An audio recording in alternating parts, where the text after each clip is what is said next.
तो साथियों, आज के इस रस के महत्वपूर्ण चैप्टर में चौथा और अंतिम वीडियो है। हमने पिछले में देखा करुण रस के संदर्भ में, जहां अपने किसी प्रिय की मृत्यु या स्थायी वियोग का वर्णन होता है, वहां पर होता है करुण रस। उसके उदाहरण यहां देखिए साथियों। शोक बिकल सब रोवहि रानी, शोक बिकल सब रोवहि रानी, रूप सीलु बलु तेज बखानी। यह वहां पर का वर्णन है, रामचरितमानस का है, तुलसीदास जी का है, जहां पर राजा दशरथ की मृत्यु हो जाती है और उसके शोक में सारे उनकी रानियां हैं, उनके रूप के, उसके शील चरित्र की, बल के, तेज के वर्णन करते हुए रो रहे हैं। वहां पर का प्रसंग लिया है तुलसीदास जी ने। तो इस तरह से करुण रस का हो गया। दूसरा उदाहरण और देख लीजिए।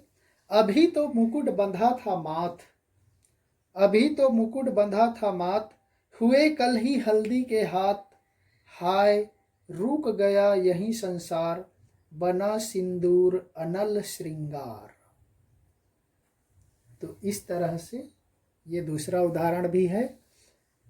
वहां पर हमने केवल एक एक ही दिया है, जगह भी कम होगा, ज़्यादा डाल नहीं सकते और वीडियो भी लंबा होगा। आठवां देखिए, विभत्स रस। विभत्स रस स्थायी भाव है जुगुप्सा या घृणा, जहां घृणा को उत्पन्न करने वाले दृश्यों का वर्णन हो। देखिए, जहां पर घृणा को उत्पन्न करने वाले दृश्य दिखाई दे, वर्णन हो, वहां पर विभत्स रस होता है। उदाहरण देखिए। सिर पर बैठ्यो काग, आंख दो खात निकारत, खींचत जीभ ही सियार, अति आनंद उर्धारत। कितना मतलब विभत्स दृश्य है। कोई मृत जीव शरीर पड़ा हुआ है जानवरों का, उसके ऊपर काग बैठा हुआ है, उसके आंखों को निकाल करके नोच नोच के खा रहा है। सिर पर बैठे काग, आंख दो आंख निकारत, खींचत जीव, सियार उस जानवर की जीभ को खींच रहा है, और ऐसा करते हुए मन में बहुत प्रसन्न हो रहा है, क्योंकि उनको अपना शिकार मिल गया। लेकिन देखने वालों के लिए मन में पंक्ति को पढ़ने से ही घृणा का भाव हो रहा है। तो इस तरह से जहाँ पर भाव हो, वहाँ पर विभत्स रस होता है, जिसको का स्थायी भाव है जुगुप्सा या घृणा। नेक्स्ट है, देखिए। जेनर माछी खात है मूड़ पूंछ समेत, जेनर माछी खात है मूड़ पूंछ समेत, तेनर सरगय जात है नाती पूत समेत। ये भी एक विभत्स रस के संबंध में ही कहा जाता है। बाला जो व्यक्ति मछली वछली खाएगा वो स्वर्ग थोड़ी जाएगा, वो ऐसा नहीं हो सकता। तो इस तरह से ये कुछ उदाहरण हैं विभत्स रस के संबंध में। अब देखिए, विभत्स रस के बाद नौवां है शांत रस। शांत रस का स्थायी भाव है निर्वेद या वैराग्य, जिसको कहा जाता है, जहां सांसारिक वस्तुओं में विरक्ति का वर्णन हो, वहां शांत रस होता है। सांसारिक वस्तुओं में विरक्ति का वर्णन, वहां पर शांत रस होता है। जितने भी लगभग कबीरदास के दोहे चौपाई हैं, देखना उसमें शांत रस होता है, निर्वेद, चाहे वह कोई भी कक्षा की क्यों ना हो। तो यहाँ पर हमने 10वीं कक्षा का कबीर की साखी का एक उदाहरण लिया है।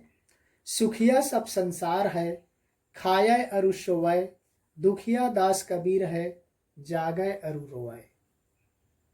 तो इस तरह से और बहुत सारे कबीर के उदाहरण है।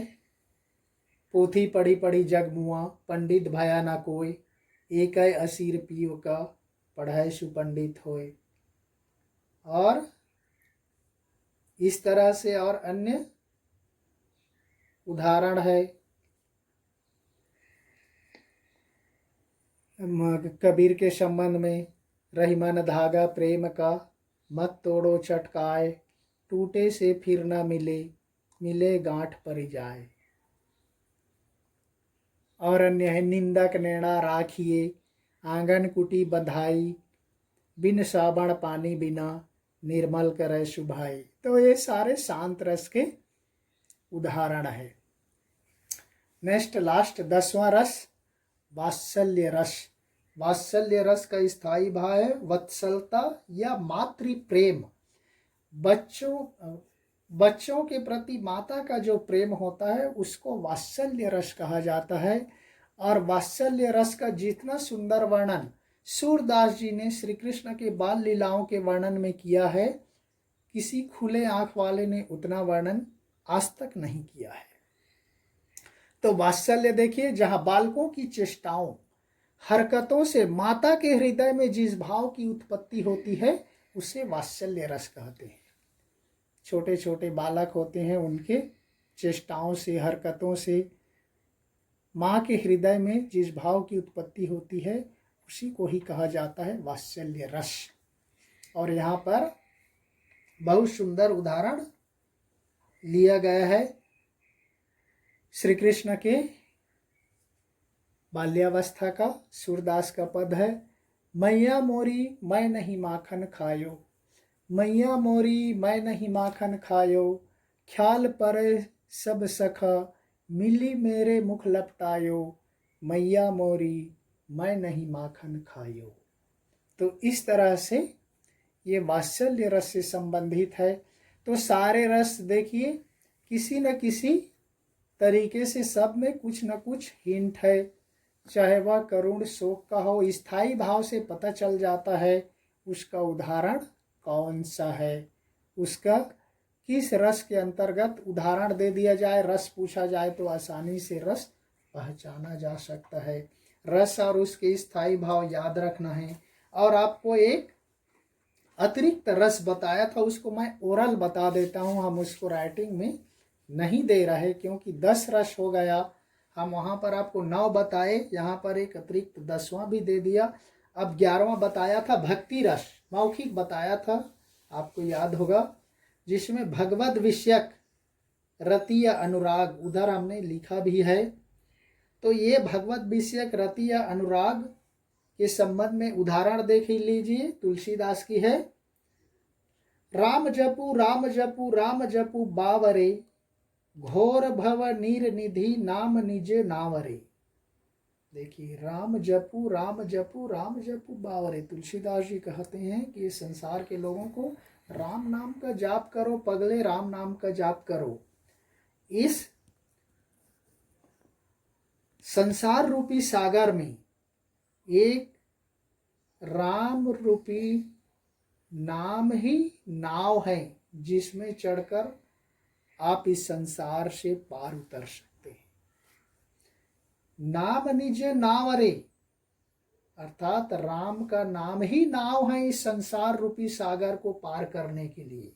रूपक अलंकार, घोर भव नीर निधि, यह घोर भव संसार, निर्निधि जो समुद्र का सागर है, संसार रूपी सागर है, उस संसार रूपी सागर को पार करने के लिए राम रूपी नाम का नाव ही आपका उद्धार कर सकता है। इसलिए हे पगले, आप राम का नाम जपो, राम का नाम जपो। तो इस तरह से साथियों, यहाँ पर रस के संबंध में रस के भेद 10वां और मौखिक सहित यहाँ पर 11वां समाप्त होता है। तो ये महत्वपूर्ण भाग हम यहीं पर समाप्त करते। किसी अन्य वीडियो में किसी और अन्य भाग के साथ हम फिर चर्चा करेंगे। अब इसके बाद हम आपको रस के अलावा पर्यायवाची के बारे में आप हमको जानकारी देंगे, क्योंकि परीक्षा की दृष्टि से पर्यायवाची विलोम किसी भी परीक्षाओं में पूछा जाता है। तो उस पर हम अगले वीडियो में चर्चा करेंगे। तब तक के लिए धन्यवाद। जय हिंद।